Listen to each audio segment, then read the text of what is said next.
Bulletin की शुरुआत करते हैं यूपी के डिप्टी सीएम ब्रजेश पाठक के बड़े बयान से, जहां पर उन्होंने राहुल गांधी और अखिलेश यादव को जमकर घेरा है। डिप्टी सीएम ने रानी दुर्गावती मेडिकल कॉलेज में स्वास्थ्य सेवाओं को लेकर जिले के आला अधिकारियों के साथ समीक्षा बैठक की और उन्होंने स्वास्थ्य सेवाएं बेहतर करने के लिए खाली पदों की भर्ती के लिए निर्देश दिए हैं। उन्होंने मीडिया के सवालों के जवाब में राहुल गांधी और अखिलेश यादव को लेकर बड़ा बयान दिया। उन्होंने कहा कि वो एनडीए की भारतीय जनता पार्टी से भय खा रहे हैं, इसीलिए वो यात्रा निकाल रहे हैं।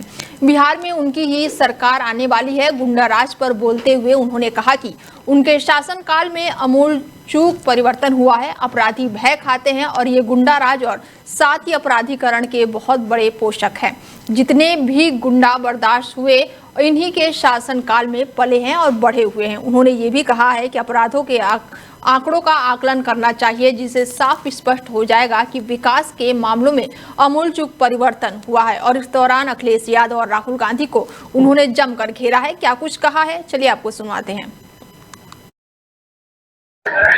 हर दृष्टि से बांधा नंबर 1 पर आए, इसके लिए अधिकारियों को निर्देश दिए गए हैं। जो भी कमियां यहाँ है उनको शीघ्र से शीघ्र दुरुस्त करने के लिए कहा गया है। जो चिकित्सकों के पद खाली हैं, सीएमओ और जिलाधिकारी महोदय को अधिकार दिया गया है कि वॉक-इन इंटरव्यू के माध्यम से तत्काल उन्हें भर्ती करें। जो मेडिकल कॉलेजेस में आवश्यकता है वो प्राचार्य महोदय से कहा गया तत्काल आपको अधिकार दिया जाता है कि तत्काल वॉक-इन इंटरव्यू करके उनको तत्काल पूर्ति करें। बांदा में किसी को कोई भी समस्या स्वास्थ्य के लिहाज से नहीं होनी चाहिए। एमबीबीएस और एमडी के बच्चों की पढ़ाई के लिए पूरा ध्यान देना है। उनको मेस में अच्छी व्यवस्थाएं करनी है। कहीं कोई समस्या, इसके लिए हम सब लोगों ने आज समीक्षा बैठक की है। बांदा जनपद हमारी प्राथमिकता की सूची में है। इसको नंबर 1 पर लाने के लिए हर दृष्टि से हम सब काम करेंगे।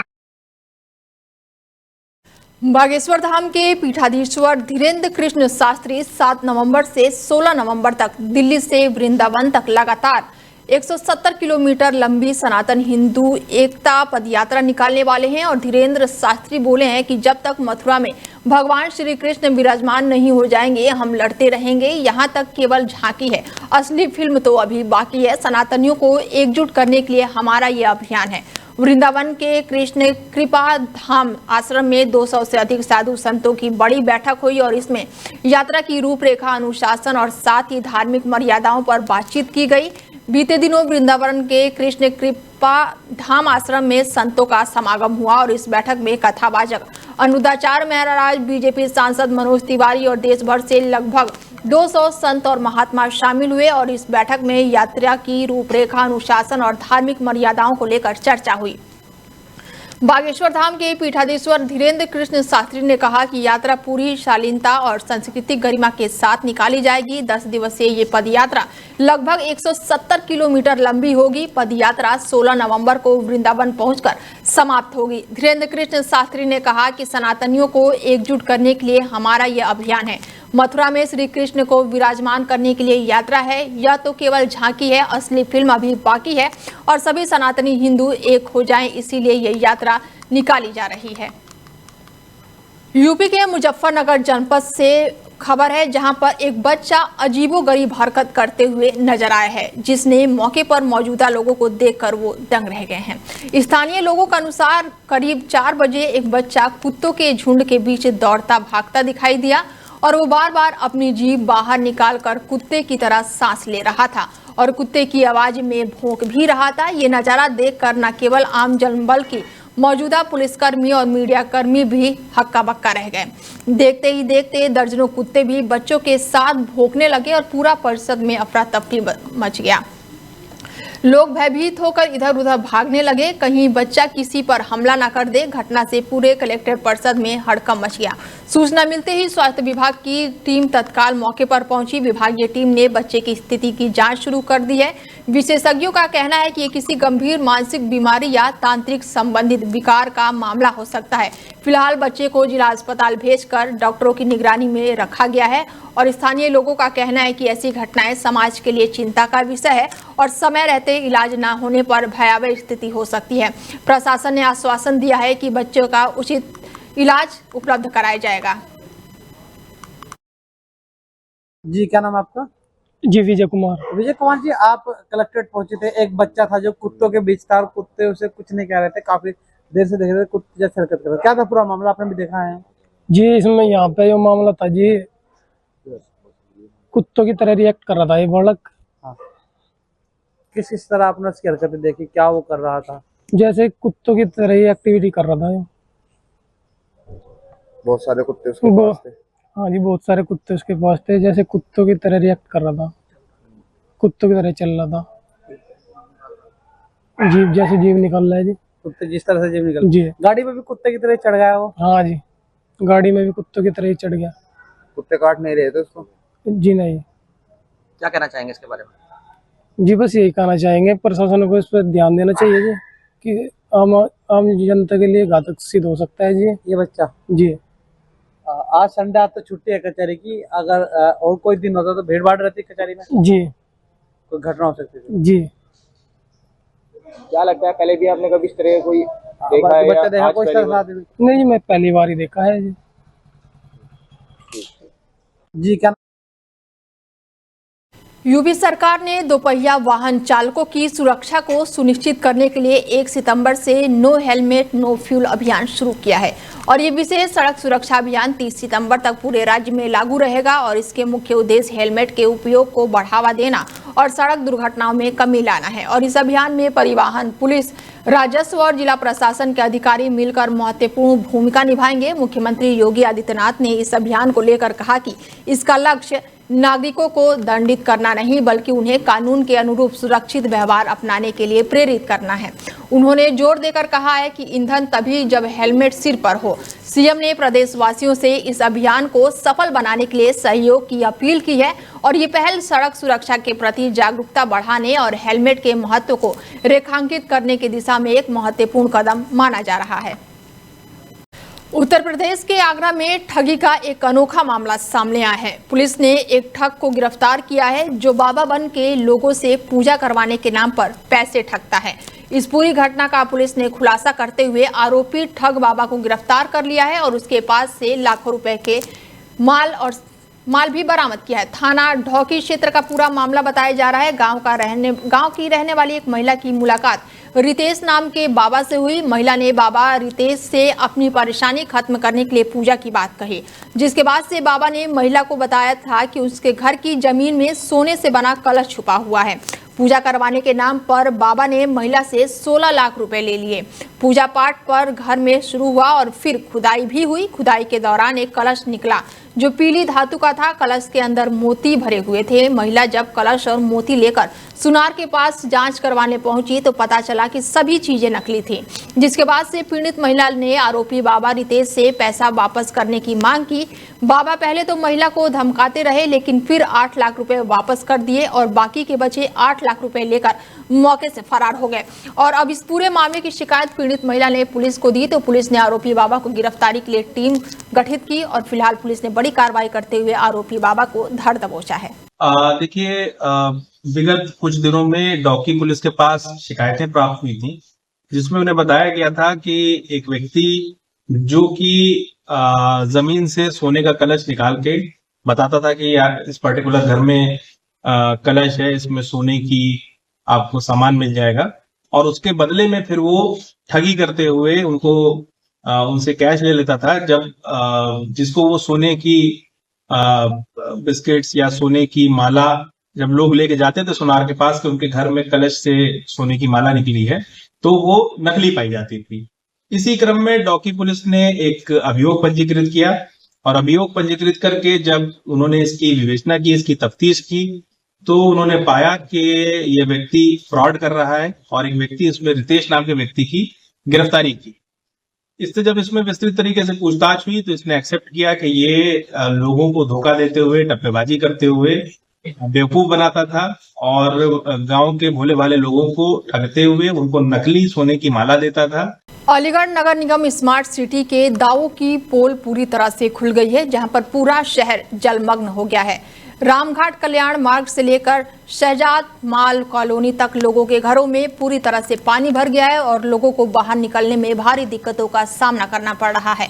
जलभराव के कारण लोग घर में कैद हो गए हैं, सड़कें पूरी तरह से जलमग्न हो गई हैं। स्थानीय लोगों का कहना है कि नगर निगम की लापरवाही है, ना सफाई करते हैं और ना जल निकासी हो रही है, सिर्फ फोटो खिंचवाने के लिए चले आते हैं। भारी बारिश के चलते जलभराव के कारण बिजली की आपूर्ति भी पूरी तरह से ठप है। जलभराव के चलते स्कूलों की छुट्टियां हो गई हैं और घरों में लोग कैद हैं। इमरजेंसी कार्य से लोग किसी तरह बाहर निकल रहे हैं। मेरा नाम है मजहर खान। तो आप इस वक्त बिजली विभाग में है ना? जी। तो इस वक्त क्या काम करके आए आप?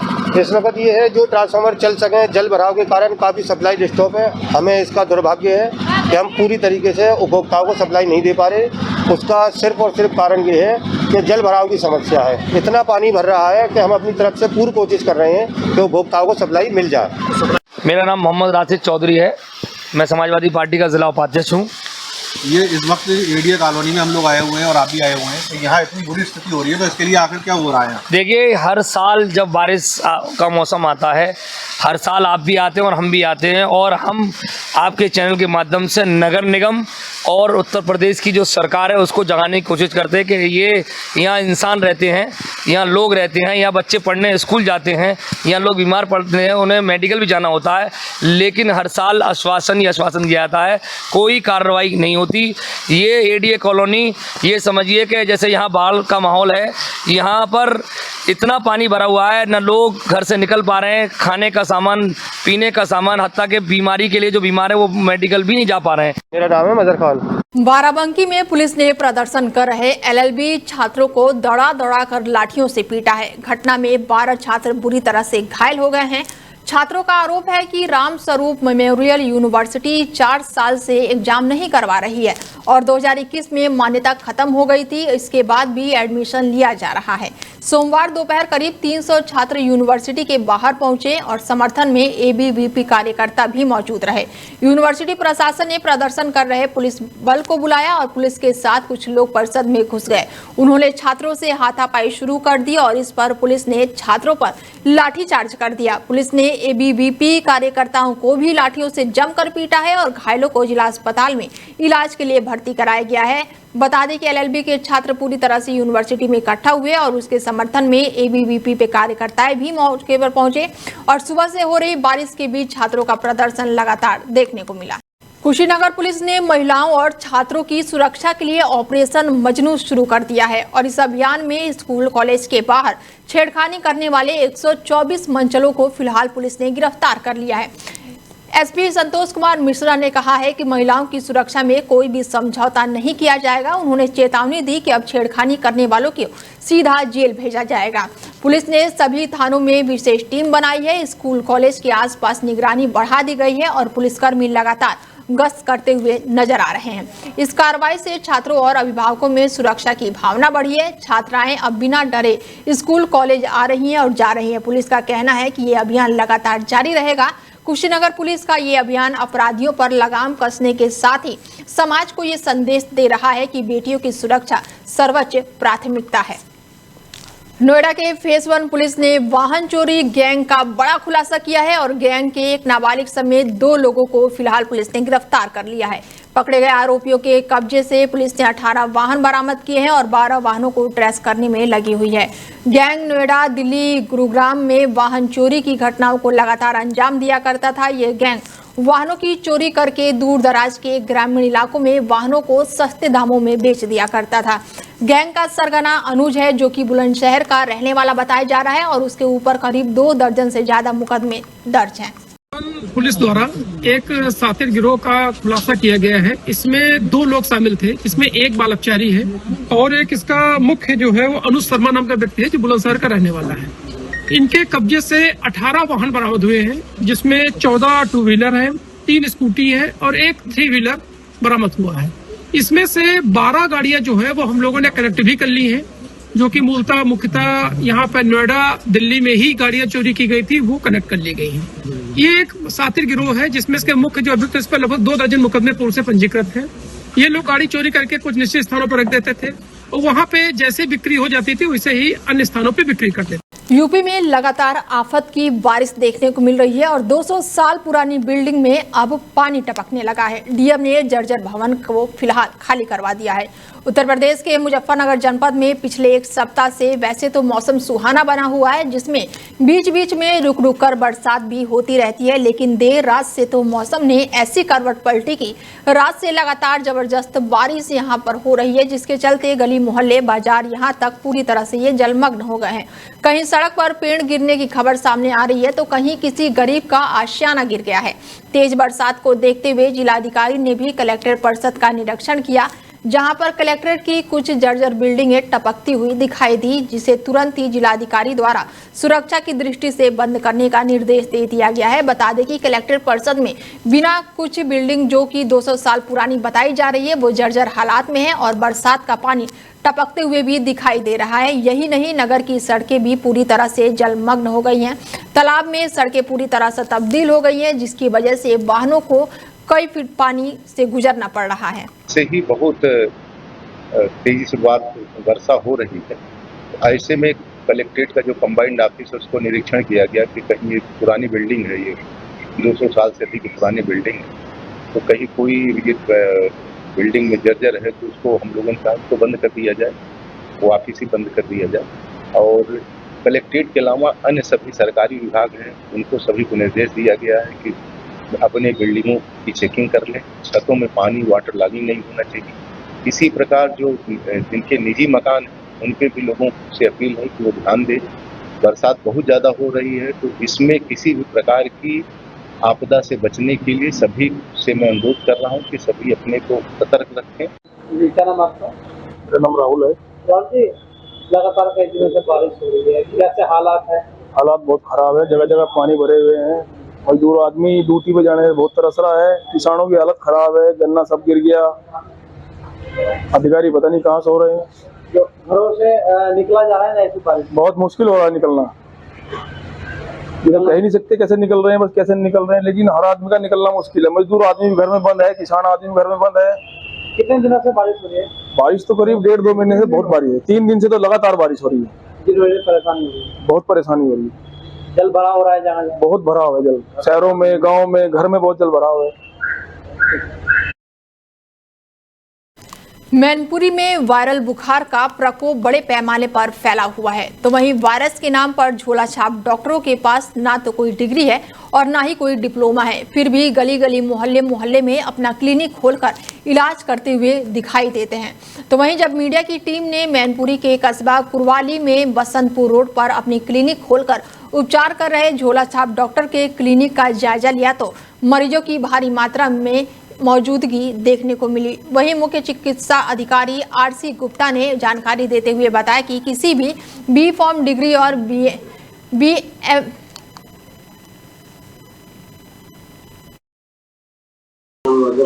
डॉक्टर रामवीर सिंह।